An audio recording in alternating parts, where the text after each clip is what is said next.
Hello everyone, welcome back to yet another political episode. So it's the 2nd of November. We got the 3rd, that's starting said Sunday, and that is actually going to be the week of Election Day. Then we got Monday, the 4th, and then finally the 5th on Tuesday. So we are advancing rapidly to Election Day. And I just wanted to kind of touch base with, kind of reply what Red Eagle Politics did, specifically on reasons why he thinks Trump is going to win. And I'm going to say, you know what? I think instead of just saying, oh, Trump's going to win, I think that's a good idea. I think I'm going to say, hey, you know what? Here are the reasons why I think Trump is going to win. And it's going to be 10 reasons. And we're going to go over it today. I don't know if this is going to be a long video, but we're just going to touch base. So let's begin. So specifically, we're going to go and talk about reason number 1. And that is specifically... that is the 2020 results.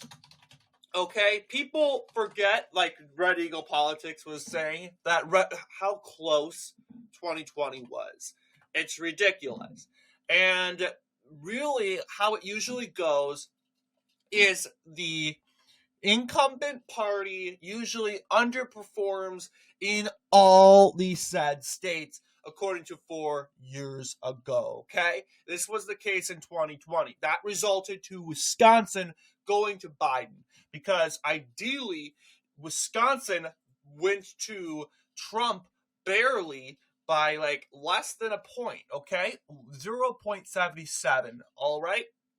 0.77, and ideally, it just needs to shift and less to the point to the right, to the left, in order to go to Biden. Did that happen? Yes, it did, and I think it went more than a point, if you think of it. A more of a trend to the left than you think. Same deal with Pennsylvania, 0.72. All right, all it needs to do is trend to the left by a little bit. Biden wins the state. Same deal with Michigan. Trend to the left by a little bit. Biden wins the state. What happened? Well, not only did Biden win Michigan, Pennsylvania, and Wisconsin in 2020, but he also picked up Georgia and Arizona. Georgia was 5 points for Trump in 2016.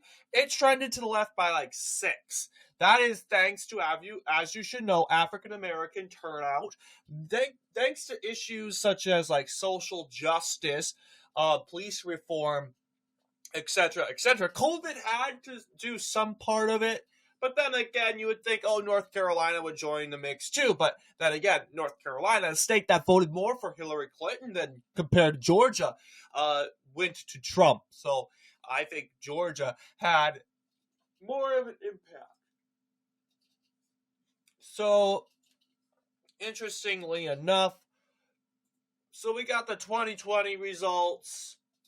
And I'll just title this here, 10 Reasons Why Trump Will Win. And a lot of people say, the 2020 results, that's bad. Well, the 2020 results spell doom for Democrats in the next 4 years, because history has told us that Republicans, or Democrats in general, just have to turn the 3 states that will generally help them win the Electoral College. Georgia to the left, Georgia to the right, Arizona to the right by a little bit, Wisconsin to the right by a little bit, and they end up winning the Electoral College. That is the case. All you got to do, let's just say we ditch Pennsylvania and Arizona, okay? Harris wins.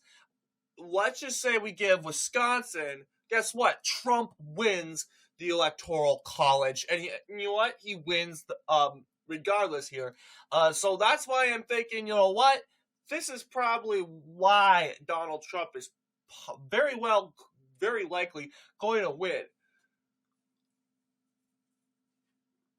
with this popular vote, electoral vote grab here. Yeah, it could be possible where he wins Michigan, or he wins Pennsylvania and Nevada.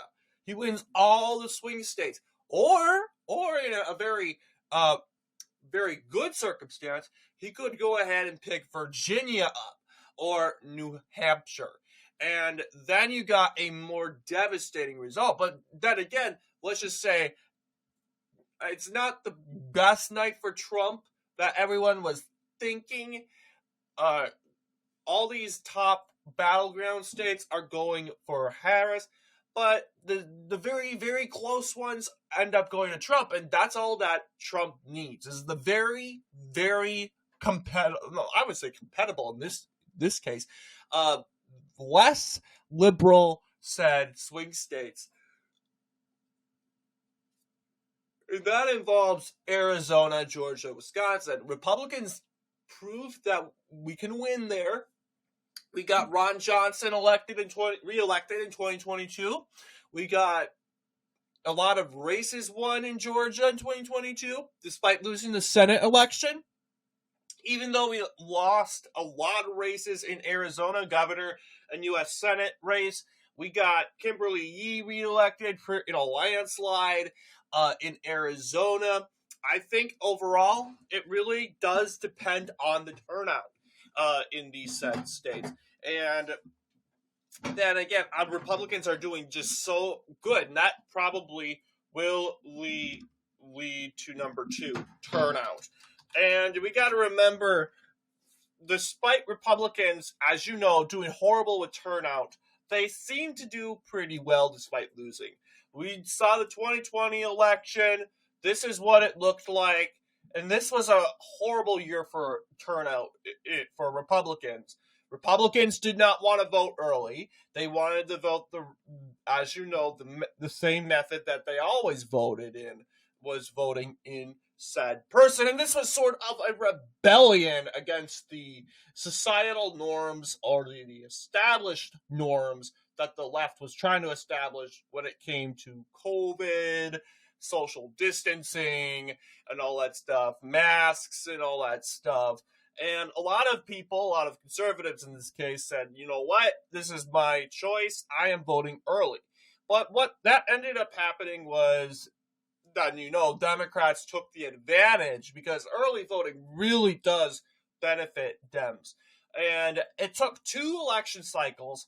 In 2022, same deal. COVID, you could say, was pretty much over. And it was the same deal. By that time, Republicans were saying, early voting is for Dems. It's a liberal tactic. No, it's not. It's not. It really isn't. It's a tactic, a perk for smart political parties. And I think we're a smart political party, and that's what 2024 is coming to. We ended up, of course, Donald Trump really, really, really hounded on his own base saying, hey, early vote. I'm for early voting. And people listen to Donald Trump. I support this. Therefore, you should support this. And then again, people look up to Trump, his own base. They said, do this. We need to win. We can't lose to her. If we lose to her, this is the end of this country. This is the end to this democracy. So, of course, the Dems will say he's dooming, blah, blah, blah. Well, he kind of has to in order to get his stubborn base. I'm going to call them stubborn because they refuse to go out and vote in 2 election cycles. So I understand Donald Trump dooming to get his base out. And that's smart. You can't just say vote early so we can win. No, you can't. We were like, okay, why should I vote early? I mean, and people are more likely to vote early if it's Donald Trump. Sure, 2020, 4 years ago, they're like, they didn't vote early because Donald Trump was already in office. Now Donald Trump's running again. People are excited. So his supporters are coming out en masse. They are excited to vote for Trump. And that is why, of course, the turnout I'm expecting is going to be pretty high. Republicans are leading in some areas in early voting. And that's just an overwhelming chance that, yeah, Donald Trump's probably going to win. And a lot of people go, well, 2022 was predicted to be a red wave. Why are you saying this is going to be a red wave? Well, here's the deal. We got actual results. We were looking at polls, okay? Polls, and I didn't trust the polls. I'm like, really? What did we do that led to the polls going skyrocket? Usually, if it's going to be a red wave, like 2014, 2010, it's consistent, steady, red Republican lead all the way through. And in October, we just shot up, and everyone said October surprise. Well, yeah, October surprise, but what caused the October surprise? So, yeah, there is a chance that could happen. That's actually legitimate, where the polls will just skyrocket to one party's favor. But there's some sort of, there's something fishy about that theory. It really is. But yeah, so we got the 2020 results, turnout and voting early. And the second thing is, of course, approval. I want more clarification on that. I'm going to say national approval. Okay, national approval, because according to Real Clear Politics, and according to history, really, I think CNN said it best. Because, let's see, disapprove, yeah, we don't need to look at, wrong track, 36.6, okay? I want to see how the direction of the country is doing. Yes. Okay. This is Ohio. Why are we here? Okay. Direction of the country. Yeah, I guess this was a... Okay, so as you can clearly see, the direction of the country is not doing well. But they'll say, oh, the direction of the country was never doing well, they say. Like, look at, like 74%. I think under Barack Obama, well, actually, this is 2010, said that the country was not on the right direction. And he ended up winning the election, they'll say. Well, let's see. It got better for Obama in the end. And whether that's true or not, CNN is really, really flashing some warning signs. Because what happened in 2008? Let's go all the way to 2008. Who's in power? George Bush, right? George Bush was super popular when he got into office. I mean, people looked up to him because they saw him a leader, despite failing. I would say failing. You gotta remember, foreign enemies attacked U.S. soil. And not only that, killing thousands of civilians.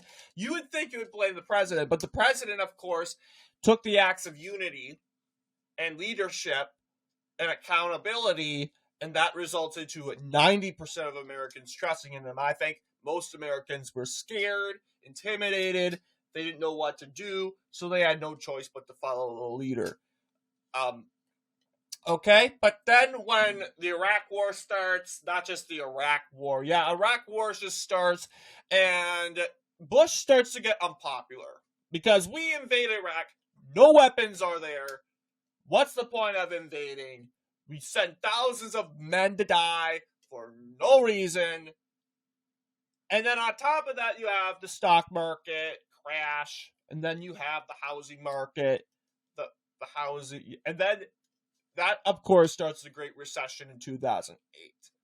That makes Bush go down really, really, really unpopular. And, of course, this was a recipe for Barack Obama to win. He picked up 365 electoral votes, the biggest win of the century for Dems. And in total, 6 points in the popular vote. 6 points. Okay? Or 7 points. I don't know. And you'll see more people came out and voted. 1.1% more compared to 2004. Sure.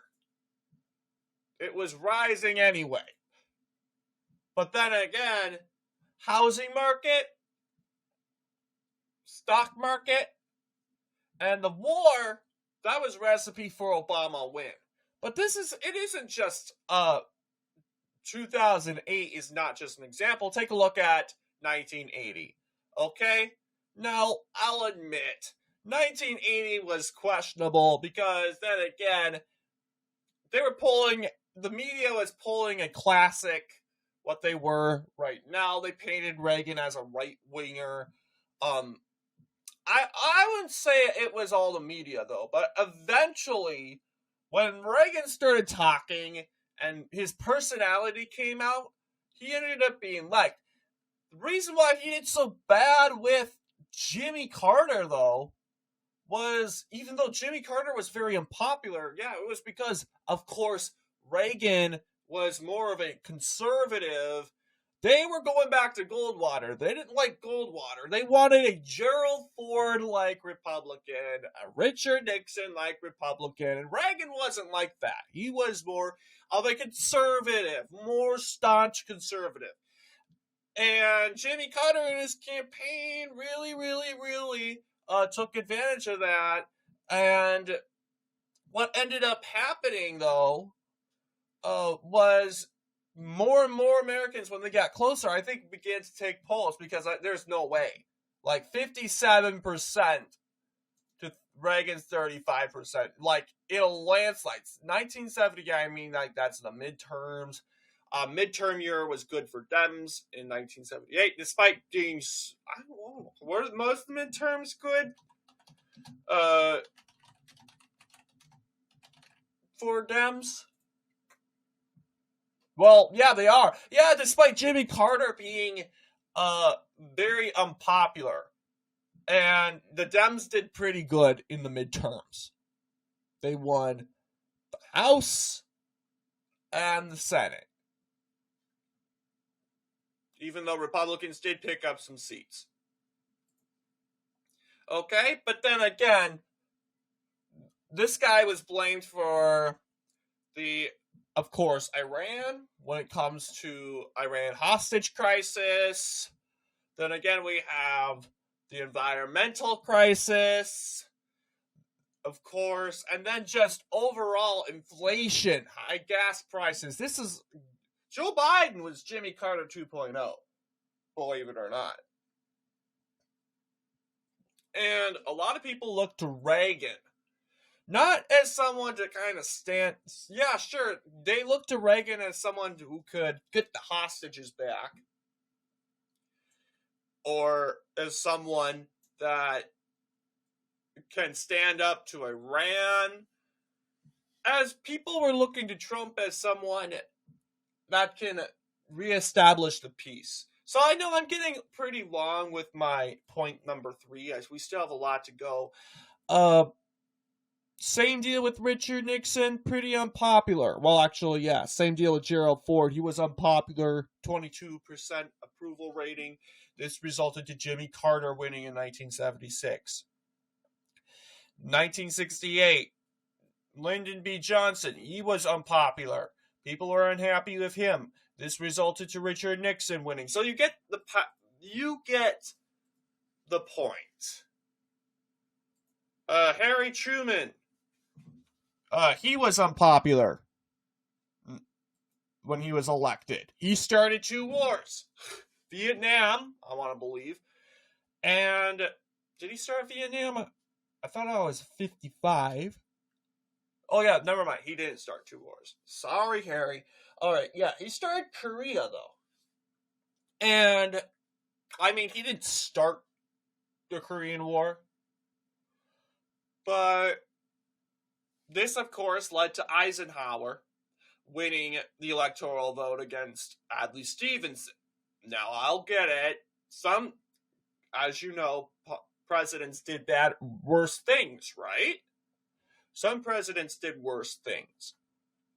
Like Bush with the stock market, etc. Wasn't that worse? And Obama, he carried 365 electoral votes.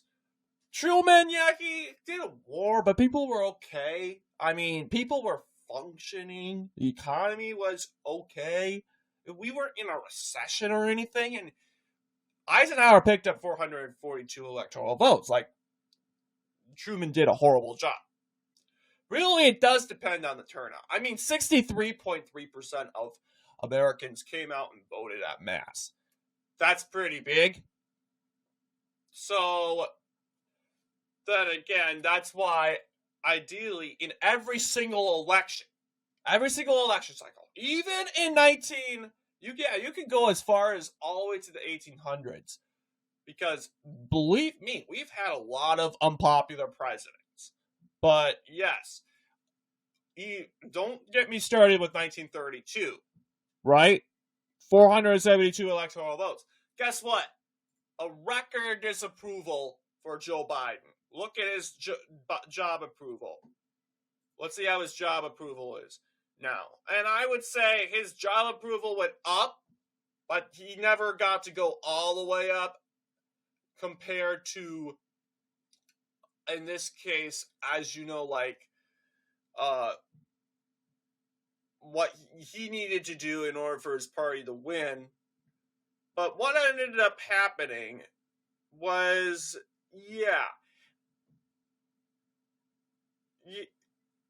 let's see, where did he spike?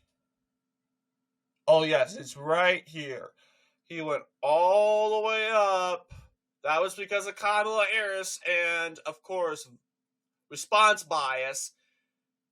And he went all the way back down. Okay, because that sugar high is over. And the disapproval and discontent continues. So, yes, 40% approve, 56% disapprove. That's not good numbers, not just for you, but for your party going into this election. Worse numbers, I would say, for Hoover. He was down like in the 20s. Bush was down in the 20s. But all that takes is just a bad number. As you know, Biden was low all the way through, except for his sugar high when he was in office, beginning in office. But yeah, he was unpopular all the way. People didn't like him. And overall, despite having good midterm year, people are going to be like, yeah. A lot of people say Democrats or just average Americans, I'll vote Democrat, like for the legislative or legislature or down ballot races, specifically because of abortion. And as a result, and I'll vote for Trump. It's like a compromise to them. This is a common sense, even though I would be like, for abortion, I'm like, okay, I think that's a stupid reason to vote for the problem's already solved. I mean, the states get to choose. So, why vote for abortion? I'm like, then again, I don't blame them because of media, Democrat propaganda. So, as you can clearly tell and see, but yes, minus 15.4, 40% approve. Yeah, it's been the same number. 38% you could say is his lowest. But then again, guys, 2 points better than 38. That doesn't make a difference. So then again, I'm saying it would be historic and unprecedented, and it'd be the first time where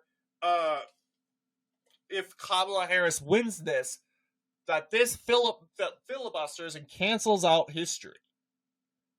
Despite the numerous elections from Van Buren in 1940 to 1860 with the failed presidency of James Buchanan. Then, of course, the 1892 election with the farming crisis with Benjamin Harrison. And then in 1920, the presidency of Woodrow Wilson. You see, history always points this out. And when one president is doing the bad job, it doesn't even matter if he's running for re-election or not, they associate that with the political party. Democrats are doing a bad job. Biden's doing a good job. Democrats are doing a bad job. We're voting against Democrats in the next election. That is how it goes. You can't talk common sense with voters with that. Like, no, it's actually Joe Biden. Well, yes and no. It's not really Joe Biden, because then again, he needs Democrats to help him. And of course, Kamala Harris was all the way with Joe Biden with these policies. But then again, this is sort of what I'm thinking will ultimately cause. And this is not a top 10, by the way. I'm just throwing them out. The third deal is the issues. The two most important issues are the economy and immigration. Period. Those are the three most important issues. Democrats and Kamala Harris don't want to campaign on those issues. They will respond to commentary in regard to these issues, that saying the same stupid talking points that saying, oh, Trump just wants to run on an issue. Oh, Trump had an opportunity to close the border wall and he didn't.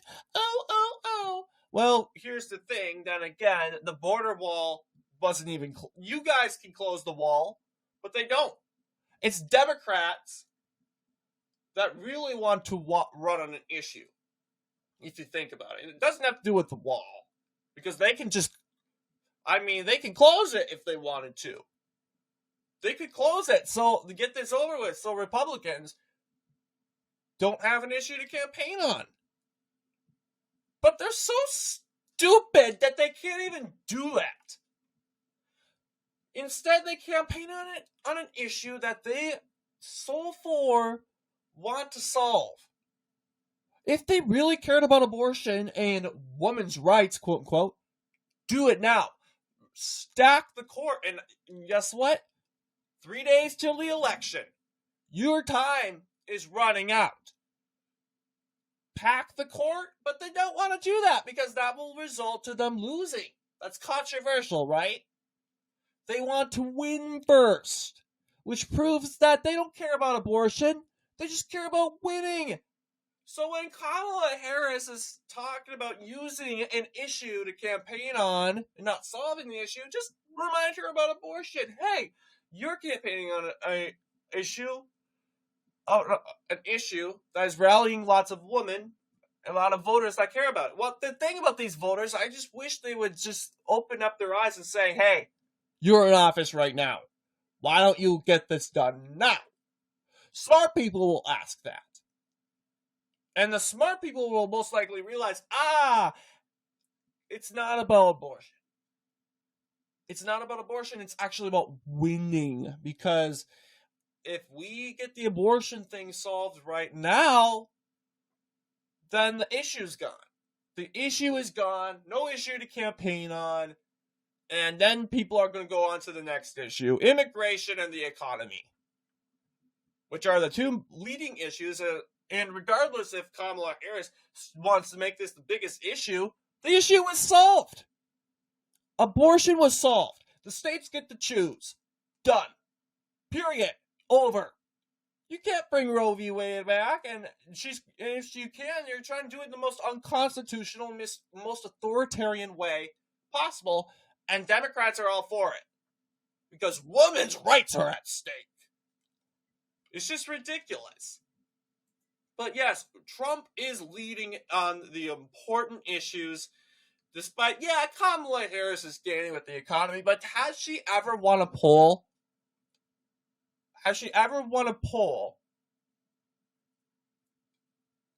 that showed her winning in the economy. She hasn't. Period.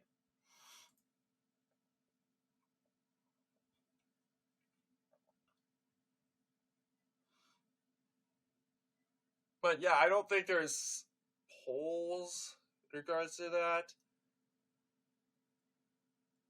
Frustrating, but yeah. So that's my take on the issues. But it's not just issues, but there's also other reasons why I think Trump's going to win. And that is because he's been in, of course, a recognizable face. As people just learned about Harris just 13 weeks ago. Who's Kamala Harris? And then, just like that, she turned into this super big superstar. And that is part of the media. That's part of the reason is the media. They're trying to hype everyone up. And the media, they collided together and they made this Kamala Harris into this superstar, even though she's been in office for like 3 years. 3.5 years.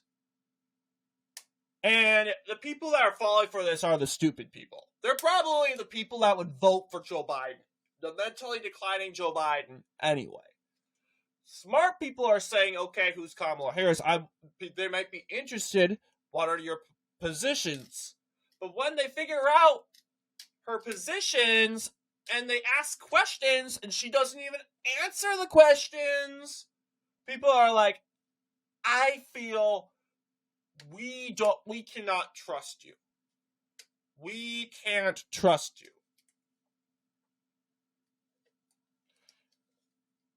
Then again, you are associated with this unpopular administration, which Kamala Harris is trying desperately to steer away from. But she can't. It's the blunderous Biden administration, and you're probably the main reason why it's blunderous, Kamala. We can't expect Joe Biden to make his own decisions. This should be a compliment to you. We're saying you're competent to make decisions. But then again, are they good? No, obviously, they're horrible. But Donald Trump, a 4-decade figure. 4 decades. He rose to prominence like in the 70s. And to this day, Donald Trump is probably the most famous man. He is going against the most unrecognizable lady. And she's become recognizable because of the media. The wrong reason, right? And sure, she's the vice president. But if you go door to door and go down the streets, people will go, who's Kamala? Who's Kamala Harris? I don't even know who she is. That's what people were like when she first entered the race. Are you blind? Are you living under a rock, they'll say? Kamala entered the race. She's going against Trump. All these people, normal, ordinary people, don't zoom in on the news every single day. TDS people do because they are dying to know what Trump did. And just Republicans in general just want to know what's going on and how their lives are going to be changed the next day. But ordinary Americans will say, you know what, we're just going to get through day by day and we're not going to obsess by the news. It's nothing but bad news. But when it's time to vote, these ordinary Americans figure out who Kamala Harris is? No. No. And guess what? It's even if she became this super pop star, history would still prevail. History still will prevail because history tells us that in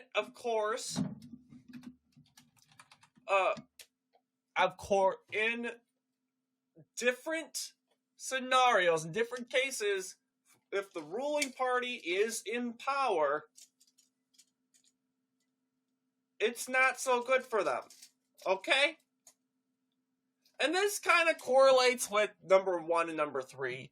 Because if you go back to 2016, Obama was okay, despite the country and the direction of the country being not so. I mean,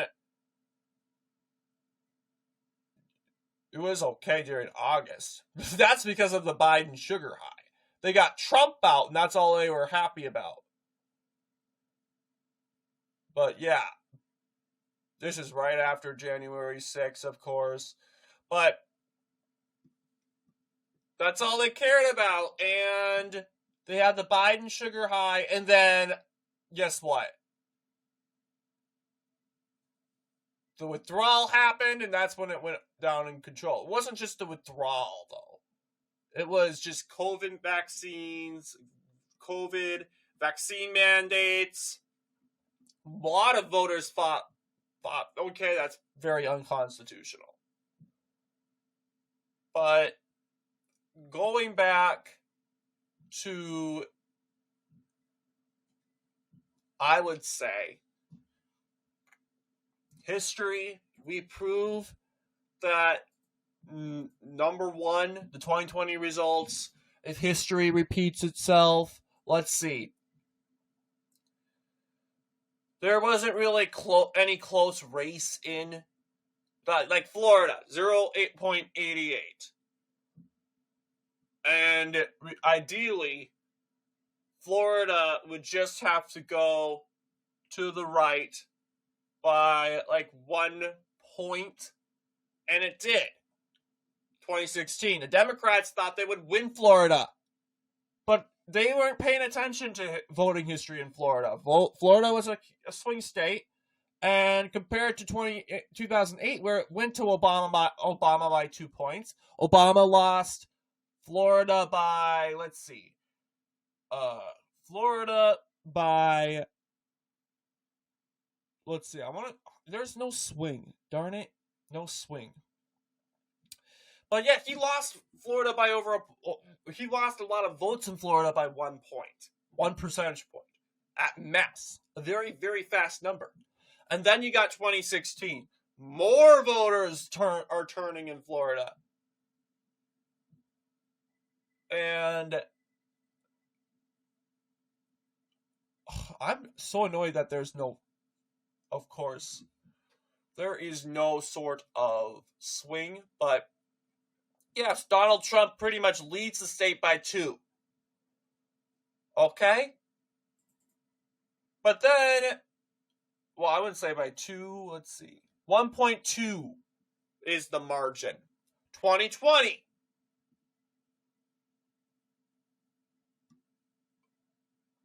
He extended his margin from 2016 to 2.2. Well, I thought Florida was a swing state. Well, basically, then again, Donald Trump comes from Florida, number one. He's going to get popular there. People tend to think of him more positively in a state where people affiliate, kind of relate to the candidate because he comes from their state, right? So, interestingly enough,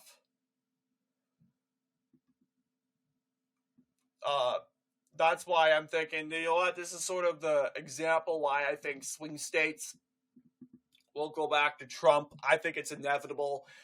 So we got history, and that's also with national approval, even though this graph doesn't really help explain it, because really Obama, people weren't really happy with the country under Obama, and here he won re-election. But then again, his approval rating was fine.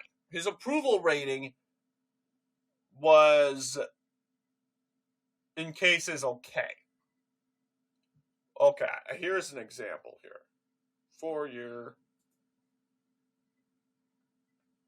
historic job approval. Yeah. Actually, yeah, Obama was not really popular for after 2012. Interestingly enough. But then again, he was, he had some moments. It wasn't like Joe Biden going straight, like an airplane going across the field, unpopular, right? You'll see Obama had some popular spikes. It was really tossed up. Then why did Obama win by so much? Well, then again, we got to look at Mitt Romney. Mitt Romney, he had a good momentum in his campaign. Republicans had a good midterm year. But yeah, then again, you cannot say Obama had a horrible presidency. He definitely had some good moments. Despite it all being tossed up. And then again, you could go around and say the swing states and how the swing states were going. There weren't really any tossed up states other than Florida, which if Republicans flipped Florida, that wouldn't even be enough to win the college. So that would be pretty questionable itself. Ohio was over for Obama by 1. Virginia, of course, was Obama by 1. Yeah, and winning these states alone wouldn't be enough to win the college. So then again, part of it is just swing states in general. Why swing states? Well, this is the less impactful, of course, because the cycle of swing states in this election are 7 swing states. As in other elections, it was more like 2020. Oh yeah, let's just say 2012 opinion polls. Interestingly enough, yeah, since the convention, Republicans sort of had their boost from October. Like their October surprise saw them leading, not by much like Obama was from the September 11th. Barely a point. And then Obama took the lead in late October. But I would go as far as saying it was going to be that way regardless. Just seeing how the states voted.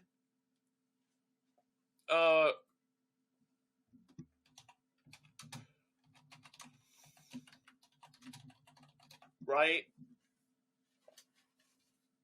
Nationwide polling 2008. I just don't want to. Yes, here. So yeah, you saw there's a lot of. Yeah, there wasn't no real swing state. You'll see. No data, difference between margin of error, no real toss up as. Okay, maybe 2016, same deal. It's more of the margin of error. Colorado was compatible. Iowa, Wisconsin. But then again, polls were showing an Obama lead by so much.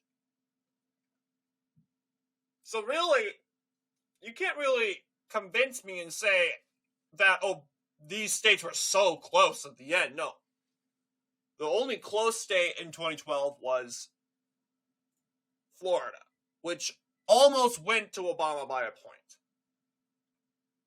But yeah, and then again, 2008 showed it was just Democrats gained too much. It wasn't good news for Republicans at all because Florida went to, I want to believe, Obama by 3 points, 2 points, and then Ohio went to Obama by 4 points. Like, then again, you cannot turn the knob back, you can't turn the knob that far back as you know Obama just won Wisconsin by less than a point. Like, that's not enough to certify that Wisconsin will go blue in the next election. So then again, that of course does play a part. The 8th one on the list is going to be, of course, conservative popularity. Now, there has been, of course, trends, in this case, around the world, that conservatives are winning. Now, it's usually because of incumbent popularity. You'll see 2024 National Electoral Calendar. Incumbents are getting kicked out. You'll say, just recently. And now, this is probably a horrible example. People will say, oh, what's the point? You brought up this thing. Well, the parliament election saw Duma Buku in Botswana kick out the ruling class party, the BDP. Now, this is a left-wing guy, okay? Part of, or maybe I should say incumbent disadvantage. Because, yeah, people go and say, Trump's incumbent. Well, yeah, you're basically saying Trump is the recognizable figure. People went through Trump. People know what they're getting from him, right? People don't know what they're getting from Kamala Harris. And she's incumbent right now. She is the vice president. She shares a lot of the blame of the crises that are going on right now. So, that same deal. Incumbents, very unpopular. Like the incumbent BDP, Mr. Prime Minister, President Masisi ended up losing re-election by a lot. An embarrassing defeat because his party, the BDP, was the ruling party for years. He controlled Botswana through its whole entire history. And for the very first time, history-making event, the BDP loses, which was a shock to the world. And a left-wing party, the UDC, took power. Well, then again, a lot of different people were skeptical about Masisi. I don't know his approval rating. It sounded like he wasn't a really bad president. But then again, people really wanted change. Same deal with the United Kingdom. Another example. The House of Commons, of course, general election. Rishi Sunak and Conservatives. Very unpopular. And once again, this is good news for liberals, of course. But they've been doing bad for years. People weren't happy with Boris Johnson in general and how he led his said parliament. And then he resigns. Then Liz Truss takes over. She resigns for, of course, a day. Well, no, 2 days, 3 days, I don't know. She's in office barely. She leaves, and then Rishi Sunak takes power. People don't like what he's doing. Keir Starmer takes power, and probably a landslide. And guess what?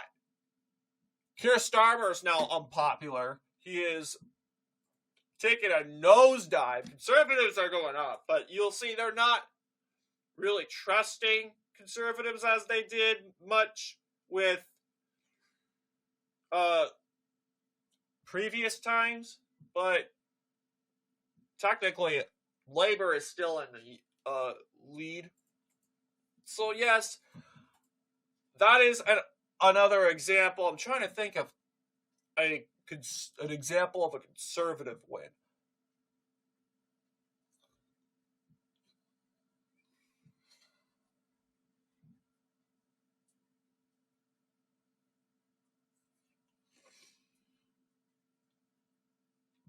Yeah, maybe it's just progressive, but the point I'm trying to make here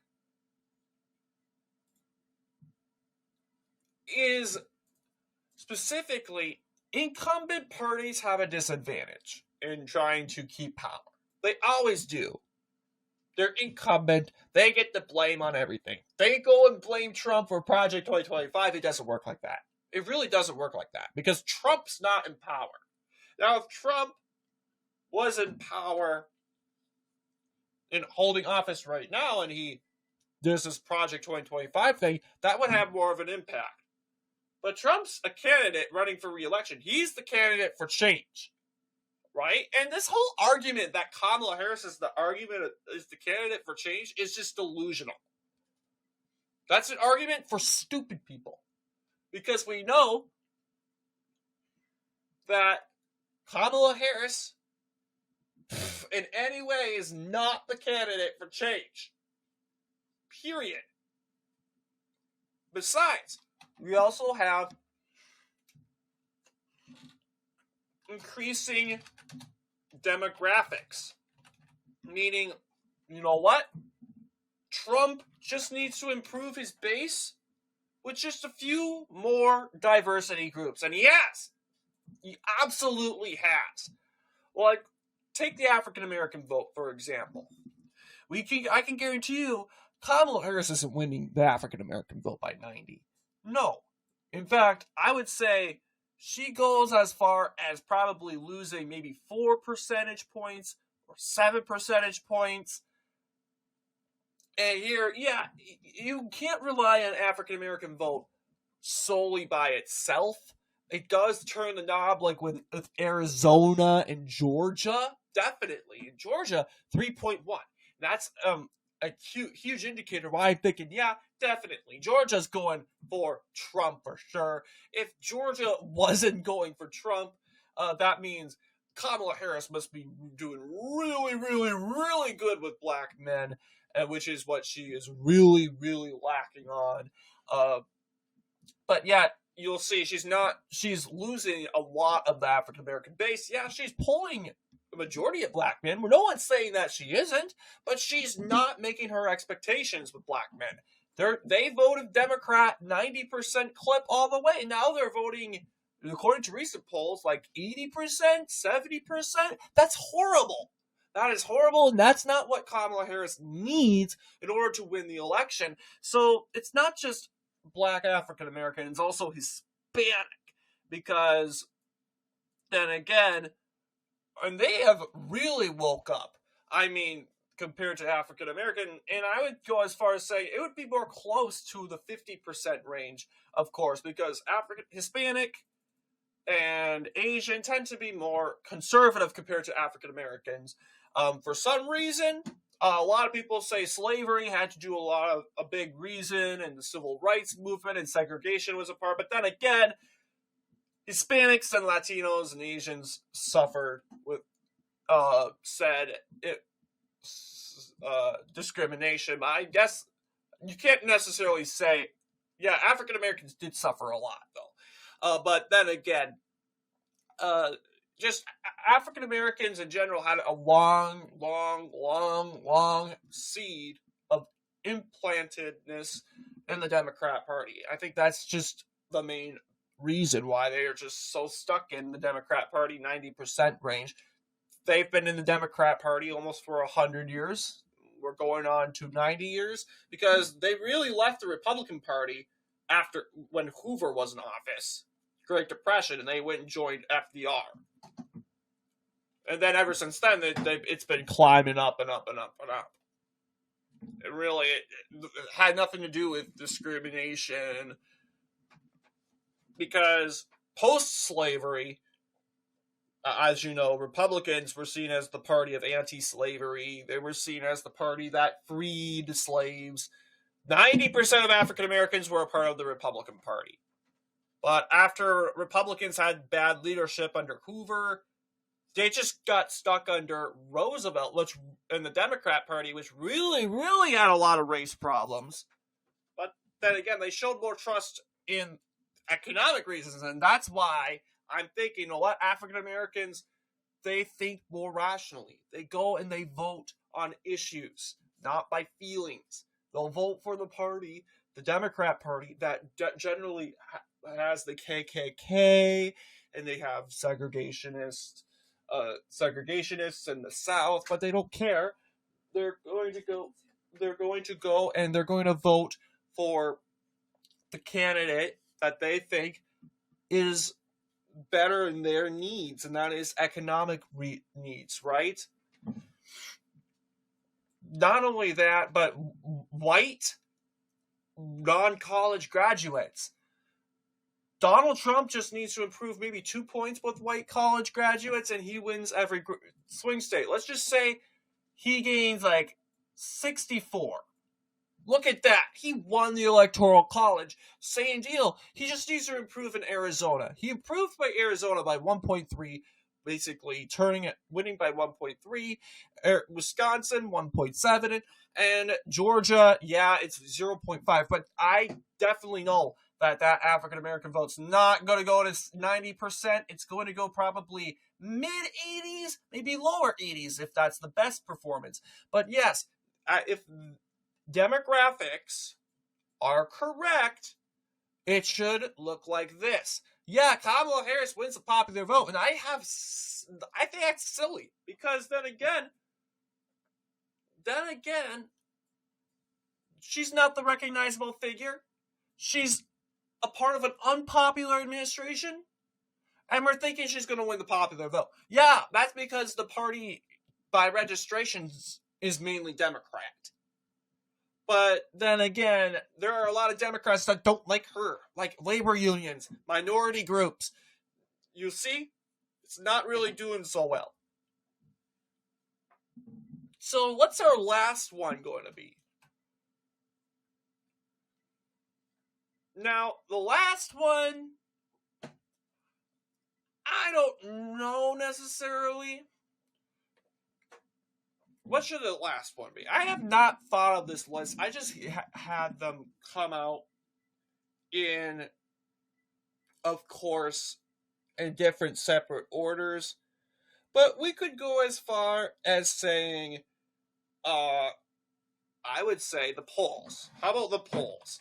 Now, the polls will be like, ha, ha, ha. Well, the polls have been bad for Donald Trump all the way through. Well, I wouldn't say they're bad. Donald Trump is leading in real clear politics. And in areas like going into this day of history, Biden was leading by 7.8. That was horrible, right? And here we go. Trump almost won the Electoral College. He almost won Wisconsin. He almost won Arizona. He almost won Georgia.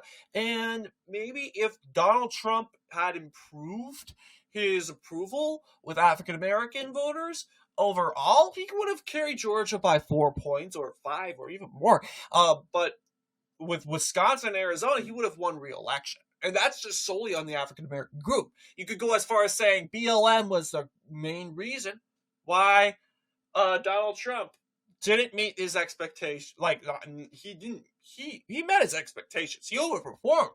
But you could say BLM is the reason why Trump didn't get reelected. You could say COVID is the reason why Trump didn't get reelected. You could go and make your case that if COVID never happened and BLM never happened, that Donald Trump would have won re-election. Donald Trump would have won re-election. Two big, staunch issues. Not only that, but the media for 4 years. Trump bad, Trump this, Trump bad. And people believed it. They don't now because they realize the media all this time were in the bag for Democrats. But people believed the media, and I mean, this guy was impeached. And here he almost won Wisconsin, he almost won Arizona, and he almost won Georgia in a campaign that wasn't really momentumous. People weren't excited to vote for Trump because Trump was already in office. And it was better to believe that Trump was going to win, but Trump lost. Not only that, Trump lost the midterm. I'm going to say Trump lost, but Republicans didn't do so well in the midterms. This increased voter anxiety for the Republicans that guaranteeing Republican voters to go out at mass to vote early. That, of course, triggers momentum. And yes, you'll see Biden. This is the worst case scenario for Trump, and he ultimately almost won 2020. You could go as far as saying 2016. An election where, you know what, this day in history, Clinton was leading by 1.5. Same percentage, around the same percentage as Kamala was, but still. You'll see Donald Trump held the average for 2 days. And then it was Hillary Clinton all the way. But then you'll see, obviously, he wins. That's because Donald Trump doesn't need the popular vote to win. The Democrats need the popular vote to win. Donald Trump doesn't. He really doesn't. He just needs to get around borderline, like 4 points, 5 points. Like in 2020, Biden won by 4 and Trump almost won. If 1,000, 10,000, 30,000 people, maybe 90,000 would be more appropriate, Trump flipped more 90,000 votes in Wisconsin, Arizona, and Georgia. Guess what? Trump would have won 2020. And I would have been saying, I didn't know about Trump's overperformance at the time. That didn't register. Because after 2016, everyone thought Trump got lucky. But when 2020 came, everyone knew that, you know what? Trump has a talent of overperforming. People seem to forget about that now because everyone is believing the media. Come on, come on, come on. Actually, I think they do know. Because why are they convicting him? Why are they shooting at him? They know he's going to overperform. The Democrats are acting like he's winning electoral votes right now. So you don't act like this when you're losing. You just don't. So I find these numbers to be very fascinating. And of course you have the modern polls, which are great news. Donald Trump is ahead, not by much. Not by much. But like in years, for the very first time in years, as a Republican walked into the lion's den on election day in the lead. It's like guaranteed victory. And if Trump is leading by 0.1, you might as well make the argument that Trump's carrying Nevada. Trump's carrying Michigan. He's carrying Virginia. New Hampshire. He's carrying, you could say, Minnesota. It's much more states if it's a Republican leading. But then again, the Republicans have a talent here. That's why the Democrats hate the Electoral College so much. Republicans don't need the popular vote to win. They don't. They don't care if Kamala Harris has the popular vote. They got the Electoral College. They win. Period. I mean, sure, I guess people will make the argument, well, 2004 was close to the Electoral College, and Bush won the popular vote. Yeah, true, because that's true, because Republicans had important suburbs, like Orlando was barely Democrat. You go ahead and say, you got, what's it called? San Diego, that was a Republican stronghold for a while. Orange County, Anaheim, Republican stronghold. You got some parts of Georgia. You're adding on to the popular vote. Georgia was the Atlanta metro, half the metro was 60% Democrat. Like Gwinnett, Democrat stronghold today, was 60% Democrat Republican in 2004. Cobb County, 60% Republican in 2004. Douglas County, 60% Republican in 2004. That obviously resulted to Bush winning Georgia by a landslide. That did contribute to the popular vote win. The point was Republican suburbs really did influence, of course, the suburbs were on Republican side along with the countryside, half the countryside. That did contribute to the popular vote. But now the suburbs are gone. Suburbs are gone. Meaning Democrats can win the popular vote like 2016. You'll say that Hillary Clinton won 20 states and won the popular vote by 2 or 1. I don't know. And she lost. Sure, Trump won some suburbs, but the reason why Trump won many states, then again, and that contributed to not even him winning the popular vote, is because he doesn't have the suburbs. And I'm saying, hey, maybe this is good for Republicans in a way, because if Republicans had the suburbs, or part of my doubt is, I fear that part of it is Florida. That's what I'm dreading. Democrats can hope that Florida and Miami is giving Trump seemingly more of a bigger win in the Electoral College than what it is in reality. That's what Democrats really need to hope.